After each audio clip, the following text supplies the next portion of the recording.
What is going on, guys? I want to wish you a happy new year.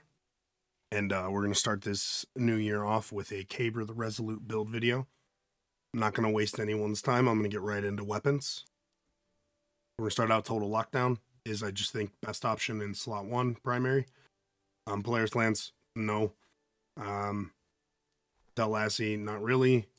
And then Fangiver Ute, when it comes out, if you want to run Arc, because he's an Arc character, I'd say run Annihilation Insured Yields, but I just think Total Lockdown with either Fraternity Allocation Vector or Annihilation Allocation Vector. You can even run Bullseye Rebate Allocation Vector. I just think Total Lockdown is far and away the best option, and we can kind of synergize that more later, and I'll get into that. In terms of power weapons, you've really got two choices, and this is why I think that you're just better off not running an exotic in the first slot, which also could be Symmetry. Again, I just think his power weapons are too powerful, no pun intended. Royal Contravene, most of us probably already have it built up from Hellhest or Atoll, and it continues to just shred and do a ton of damage.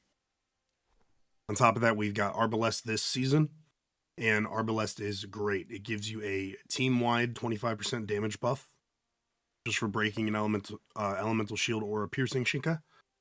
And it does respectable damage itself. It shoots quick. It deals with all shields in the game, even though it's solar. And it's a good weapon. But if you don't want to fully invest into a Battle Pass weapon because of the exotic eggs that you get from the Battle Pass, I completely understand. And you'll be just fine with Royal Contravene. There will be no one's gonna rip on you for running this. This weapon is insane. But Arbalest is a phenomenal option. I'm not rushing to get it done because I have Royal Contravene. But the other thing is, how I mentioned, you could synergize a little bit.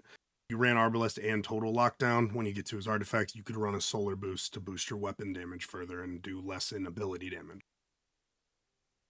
We'll get into his Relic Abilities. Long story short, with his passive, you blind enemies, it instantly triggers recovery that can't be interrupted. So he doesn't per se heal, but he does. You can trigger his recovery pretty much on demand. Radiant Thunder, that's his first signature. We're using that just to blind enemies. It really doesn't deal a lot of damage, even with talents. His super actually can kind of chunk. It's slow, but it deals some pretty big burst damage. Not a bad ability, and it's kind of a get out of jail free card if you need it. Luminous Barrier. These barriers count as summons. I just want to preface that matters here. You get 3 of them, so you can maintain good uptime on summoning artifacts. I'm not really going to get into his relic traits that much. Just know that if you're close to your barrier, you deal additional precision damage. His weapon mastery helps him with some AoE damage, and it pumps out a little bit extra damage. It's his abilities synergize well. He's a well put together character, especially considering he's a free character. Artifacts, there's a lot of options here. Lot of options. Slot 1 and 2, I genuinely feel our preference. I'm running Nourishing Pack just so I have an extra kind of like, oh crap, heal. Because again, his summons do count as a barrier. So you just slap shield down, boom, get 20% of your health back. You could run Warding Pack for the DR. You could run one of the new ones. I don't think the new ones are particularly worth it. Retributive Pack. If you want to have like constant healing, you can get 2.5% total health per second for 8 seconds. That's cool.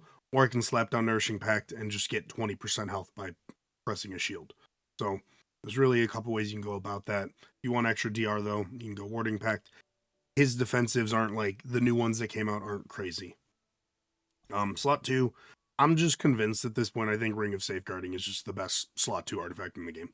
I'm more than happy to discuss that further if people want, but it really just gives you a massive oh shoot card, and you can make a lot of reckless decisions, and it just keeps you alive because of it. Barrage is also back in Calamity Ops, so I think that just over amplifies how good Safeguarding is.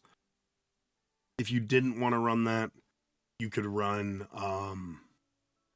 his Healing Plasma. That'll give him pretty solid DR. I just don't think it's particularly necessary. If you want to put more health under your shields, you can run one of the you run Bulwark Pact. Um, but I just think safeguarding is awesome, and it's my favorite slot 2 artifact now. Slot 3, while there are plenty of options, Rampaging Pact is just your best option. Oh, slot 1 and 2. As always, I always recommend defense boost, elemental resistance. It's a preference on the other two. You can run healing bonus to buff how much your Nourishing Pact heals. I like range damage resistance. Haven't been able to match yet. Recovery boost is viable on him. Reason for that recovery boost helps. You're more likely when you trigger his recovery to not get interrupted, even after the 1 second. So recovery boost is a very viable option. I'm kind of at a point now where if I get healing bonus to match, I'll run that. If I get recovery boost to match, I'll run that. Rampaging Pact in slot 3, I think is just far and away the best option. It's a 33% all damage bonus, and it's very easy to maintain uptime even at T0 on him, because you just put down a shield, you have 6 seconds of rampaging. When you get, I believe it's T3, and we'll go through the talents. When you get T3, you can have 100% uptime if you're just like constantly playing the second game in your head, because it brings a shield to an 18-second cooldown. So if you're rotating correctly, you can have permanent uptime on it. But you weren't going to run Rampaging, I think Inverted Fury is a good option. You could run Courageous Planetesimal if you want to worry less about time management. But I think Rampaging or Inverted. You could also run the new one. I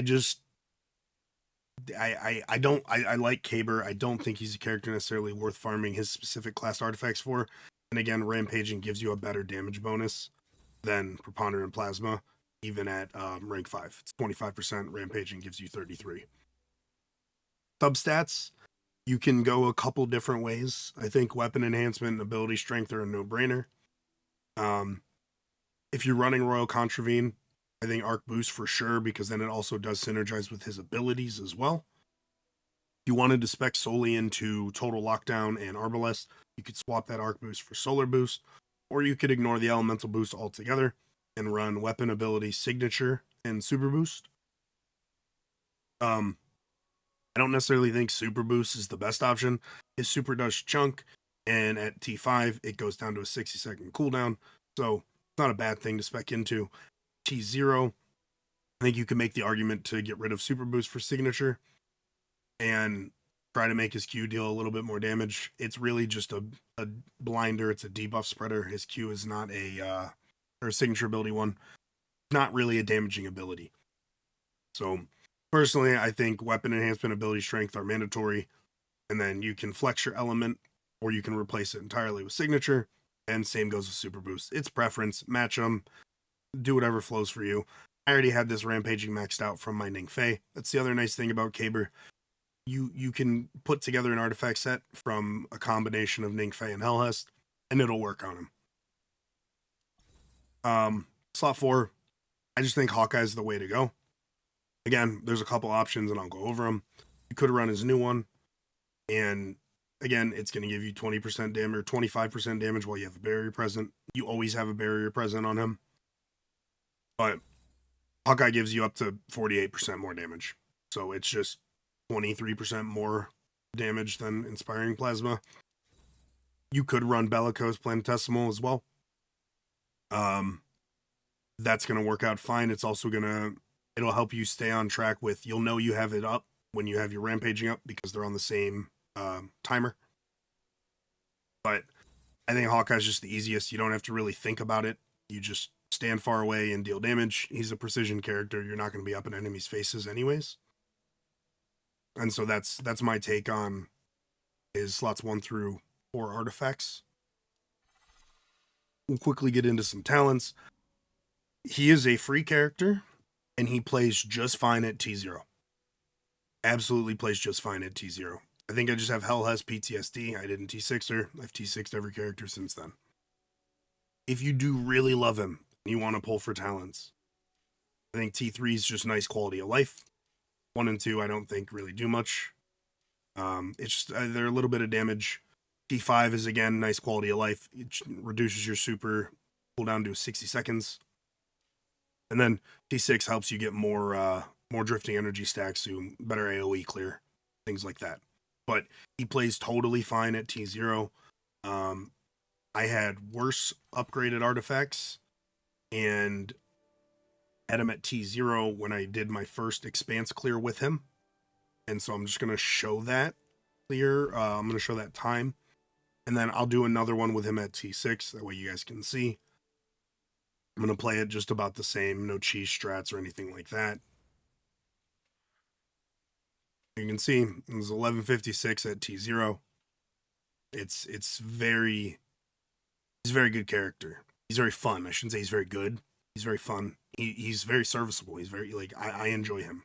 I like his gameplay loop better than Hellhest's, but he's just not as strong as Hellhest, and I don't think any character anytime soon will be as strong as Hellhest. That said, I'm going to run in Expanse 31 through 40, just so that way you can get a little bit of gameplay footage, see how I go through the Expanse.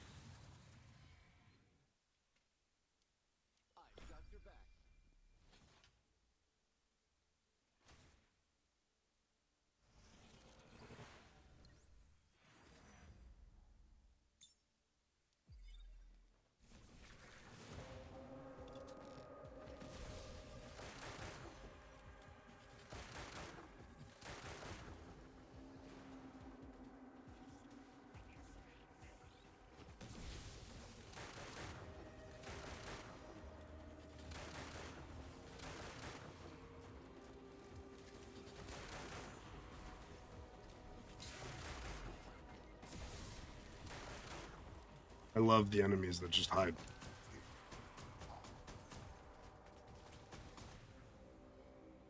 But as I've told you guys in all my other videos I've shown Expanse, I'm never going for speed. I'm just going for the clear, because that's really all that matters. Partial weakness, always a good upgrade to have.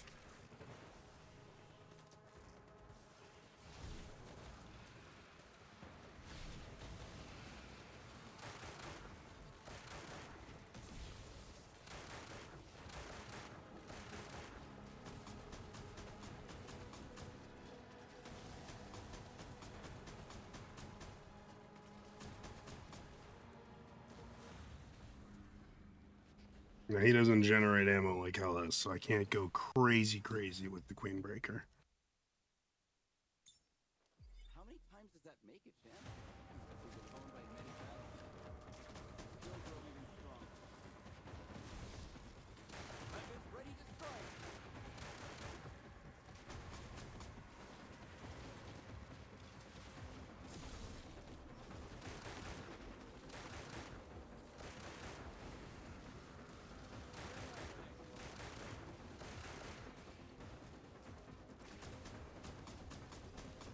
Yeah, and I know I do not have to kill everything. I'm doing this by choice.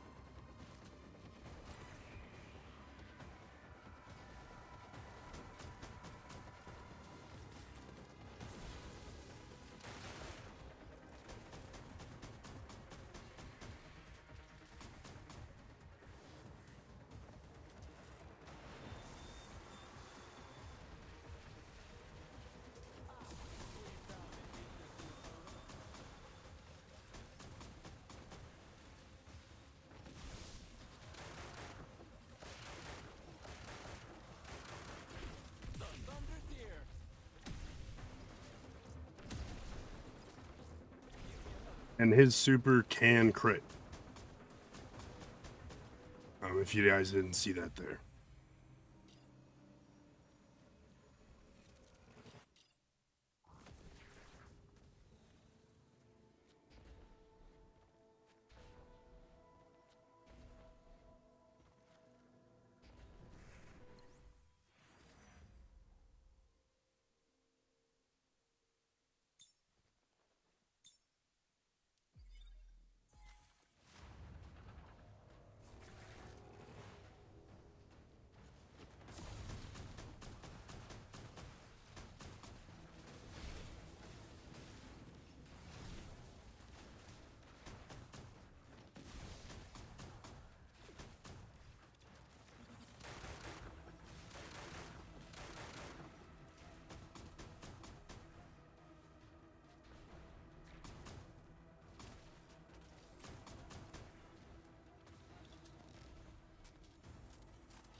If I was going for raw speed, I wouldn't have upgraded the body shots treated as precisions. I would have upgraded the increased precision damage and damage done to shields.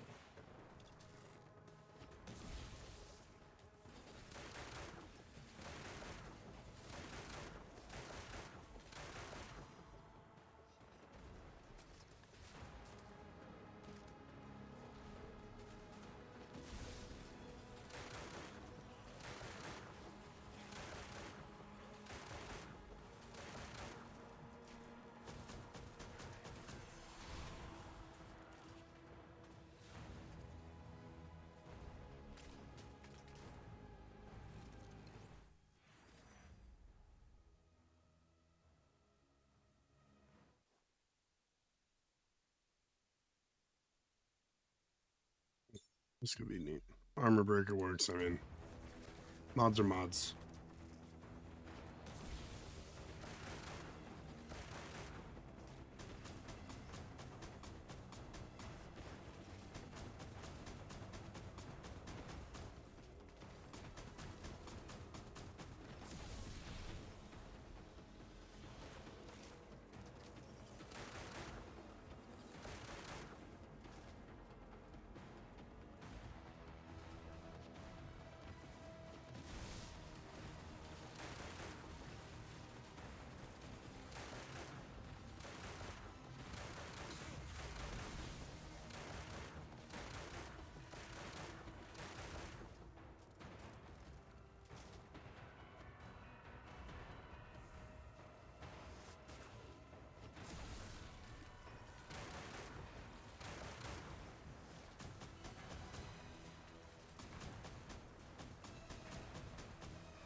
And if you don't know that or didn't know that, super damage bypasses like servitors immune. So when those servitors were protecting him, we were fine because we used his super to bypass it.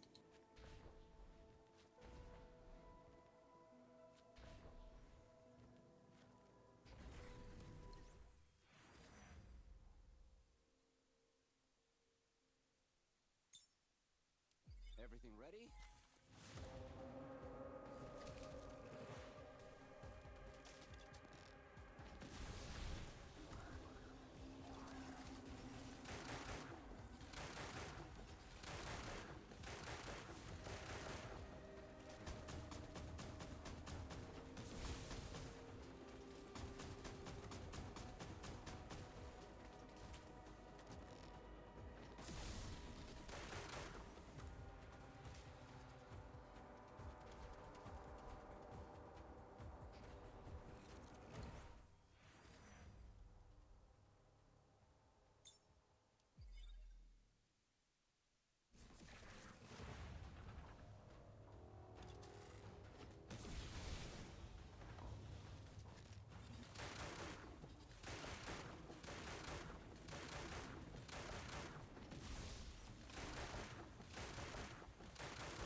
How many times Take unscathed for the unconditional.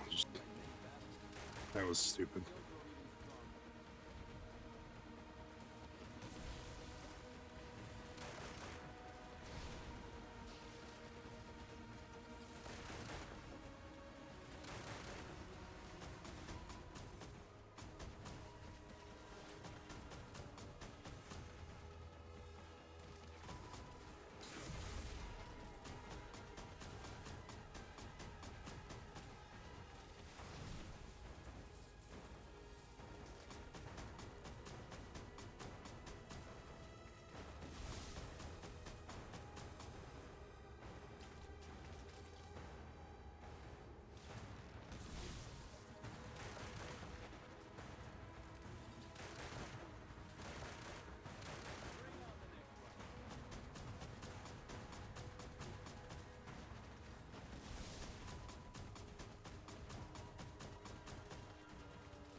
One thing I did not mention, I forgot to mention about Arbalest.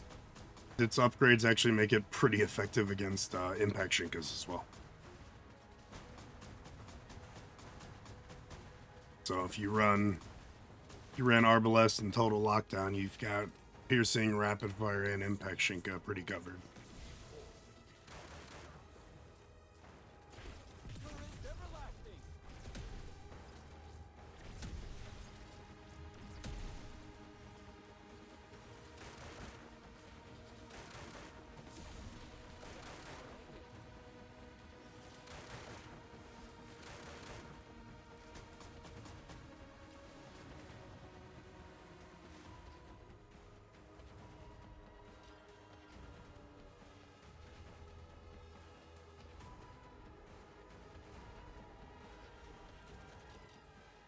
How many times does that make it, champ? We've been honed by many battles. We can still grow even stronger.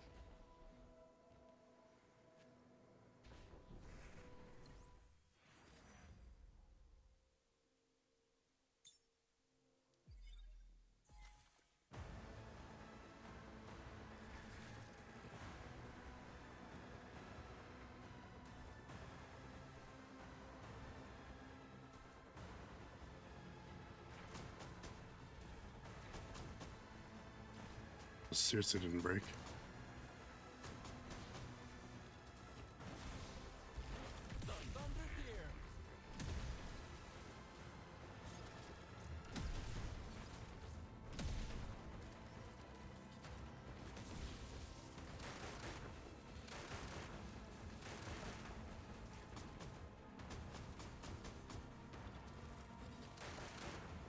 You do not have to kill this Shinka. I'm killing it because it's simply annoying.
No way, dude.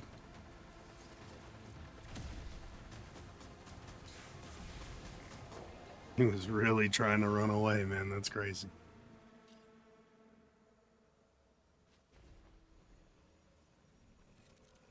My past experience tells me now is not the time to let our guard down. And so that's my Kabr run through 40. Now, obviously, yeah, that was a lot faster than when I was on T0. Definitely a combination of the talent levels that I have and the fact that my artifacts are actually built up, matching, and good now. They weren't great. All I had was the rampaging that was carrying him when I ran through it on T0. So hopefully this helped. Oh, quick thing. Light Link Companions. I just run Kabr, normal Kabr, and Jaren. You could swap normal Kabr for Ning Fei. It's going to give you more arc damage, but the just standard Kabr one is non-conditional, just increases arc damage, doesn't require a kill. So that's my take on the Light Link Companions as well. But otherwise, I hope you guys enjoyed. I hope this helped. Please drop a comment below. Let me know what you guys want to see next. Hopefully, I'll be able to get a Crota guide out during the challenge this weekend. Just kind of depends on how smooth the runs go for me. So, hope you guys had a happy new year. Thanks for, if you stuck around this long, thank you. Please drop a like, drop a sub if you aren't already, and I'll catch you guys on the next one.